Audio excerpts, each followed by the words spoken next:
शरीर। आज हम लोग देखेंगे पोषण के बारे में। किसके बारे में? पोषण। इसके पहले हम लोग ज्ञानेंद्रियों के बारे में चर्चा किए थे, सेंस ऑर्गन के बारे में, कि हम लोग शरीर में कितने सेंस ऑर्गन है, जो कितना है? 5 है।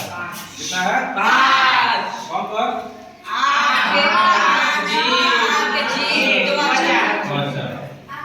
ठीक है। शरीर का सबसे बड़ा अंग कौन था?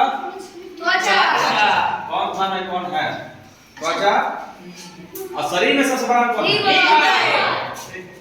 चलिए आज हम पोषण के ऊपर रहे हैं। देखिए पोषण का मतलब होता है यह भोजन में उपस्थित जो पोषक पदार्थ होता है उसको तोड़कर रक्त में मिलाने की प्रक्रिया क्या करते हैं? पोषण।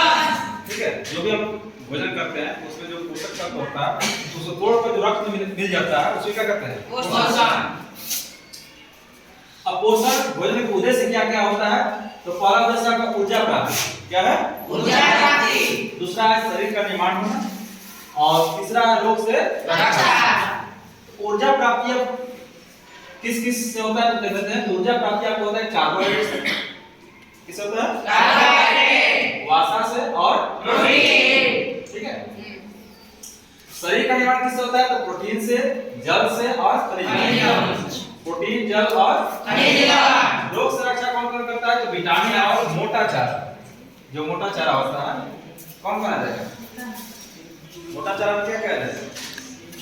मकया। मोटा चारा। हां मकया। मकया। हां मकया और चना मटर आ जाएगा। ये सब क्या है? मोटा चारा। भोजन के मुख्य 7 अवयव होते हैं। कितने अवयव होते हैं? 7। पहला आपका कार्बोहाइड्रेट। क्या है? कार्बोहाइड्रेट। वसा, प्रोटीन, विटामिन, खनिज लवण, जल और मोटा चारा।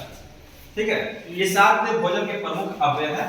अब इसकी चर्चा हम लोग डिटेल में करेंगे एक एक बारी एक। तो पहला आपका कार्बोहाइड्रेट। कार्बोहाइड्रेट मतलब है शर्करा। क्या होता है? शर्करा। जैसे यह एक कार्बनिक पदार्थ है। कैसा पदार्थ है ये? कार्बनिक। कार्बनिक का मतलब इसमें कार्बन की मात्रा मिली है और अ का मतलब उसमें कार्बन नहीं है। शरीर में के निर्माण में इसका कितना प्रतिशत योगदान होता है? 1%। कितना परसेंट योगदान होता है? 1%। इसका सूत्र होता है C6H12O6। C6H12O6। यह 3 प्रकार का होता है। कार्बोहाइड्रेट कितने प्रकार का होता है? 3। पहला आपका मोनोसैकेराइड, दूसरा है डाइसैकेराइड और तीसरा है पॉलीसैकेराइड। मोनोसैकेराइड सबसे सरल कार्बोहाइड्रेट होता है। सबसे सरल कार्बोहाइड्रेट। कार्बोहाइड्रेट के एक अणु, कार्बोहाइड्रेट के एक अणु जो होता है, एक अणु से एक ग्लूकोज का मतलब ग्लूकोज का निर्माण होता है।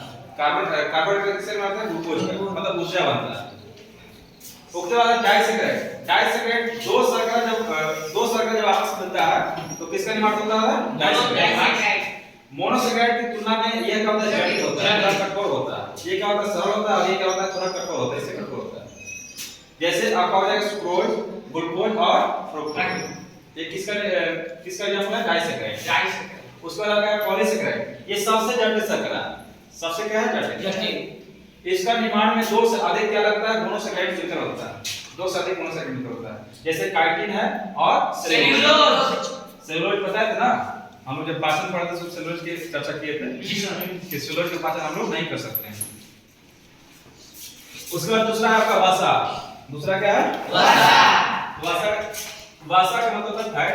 यह कार्बनिक होता है। कैसा होता है? कार्बनिक। और शरीर में इसका निर्माण, शरीर के निर्माण में इसका जो योगदान है कितना प्रतिशत? 15%। इससे अधिक ऊर्जा मिलती है। सबसे अधिक ऊर्जा किससे मिलता है? फैट, वसा से। 1 ग्राम वसा से आपको 9.3 कैलोरी ऊर्जा मिलता है। कितना? 9.3 कैलोरी। शरीर का तापमान ये बनाए रहता है। जिसमें वसा की मात्रा अधिक रहता है उसको ज्यादा ठंडा नहीं लगता है। ठीक है, आप ठंडे के लिए देखिएगा तो कहीं कहीं आप शादी में जाते होंगे, देखते होंगे ठंडे के दिन। तो ठंडे दिन जाते होंगे तो मान लीजिए कोई हस्बैंड वाइफ आता है तो जो हस्बैंड रहता है पूरा जैकेट वगैरह पूरा लगा के रहता है और जो वाइफ रहती है वो शरीर पे कोई चादर नहीं रहता है। रहता है का? सामान्य को शूटर होगा तो ठीक है ना, तो वो भी नहीं रहेगा। क्योंकि पुरुष की अपेक्षा जो महिलाओं में क्या होता है? फैट की मात्रा क्या होता है? ज्यादा होता है। इसलिए उन लोगों को कम ठंडा लगता है। क्या लगता है? कम, क्योंकि ठंडे को क्या करता है? रोक देता है। ठंडे को क्या करता है? रोक देता है और चोट से भी बचाता है। वासा की मात्रा ज्यादा रहेगा तो चोट कम लगता है, याद रखिए। उसके बाद ये शरीर का तापमान में चोट लगने से बचाता है। जो वासा में कौन कौन से विटामिन घुलनशील होते हैं पूछता है एग्जाम में, तो ए डी ई के जो विटामिन होते हैं वासा में क्या होता है? घुलनशील होता है। इसके अलावा जो बच गया बीसी बच गया ना, तो बीसी आपका जल में घुलनशील होता है। और जो ए डी ई के जो विटामिन है ये वासा में घुलनशील होता है, ये जल में घुलनशील नहीं होता। उसके बाद आपका तीसरा है प्रोटीन, अत्यधिक जटिल कार्बनिक पदार्थ है। ये सबसे क्या है? अत्यधिक जटिल कार्बनिक पदार्थ है। प्रोटीन आपका कार्बन, हाइड्रोजन, ऑक्सीजन और नाइट्रोजन मिलकर बनता है। यह नाइट्रोजनिक पोषक है। कैसा है? प्रोटीन का निर्माण आपका 20 प्रकार के एमिनो अम्ल से मिलकर बना होता है। तो 10 प्रकार के एमिनो अम्ल हम लोग के शरीर में खुद से खुद बन जाता है और 10 प्रकार के एमिनो हम लोग जो भोजन करते हैं उससे मिलकर बनता है। तो 10 10 कितना हो गया? 20। शरीर का निर्माण इसका योगदान कितना परसेंट है? 15। सभी प्रकार के एंजाइम प्रोटीन होते हैं। सभी प्रकार के एंजाइम क्या होते हैं? प्रोटीन। बट सभी प्रकार के एंजाइम प्रोटीन होते हैं, बट सभी प्रकार के प्रोटीन एंजाइम नहीं होते। सभी एंजाइम प्रोटीन होते हैं बट सभी प्रकार के प्रोटीन एंजाइम नहीं होते। क्या लगता है? मांसपेशियों में मायोसिन प्रोटीन पाया जाता है। कौन सा प्रोटीन पाया जाता है? मायोसिन। और दूध में कैसा प्रोटीन पाया जाता है? कैसीन। चलिए एक बार रिपीट करते हैं। पोषण कौन सा क्या होता है? पोषण का उद्देश्य क्या क्या होता है? भोजन के मुख्य अंग कितने हैं? 7।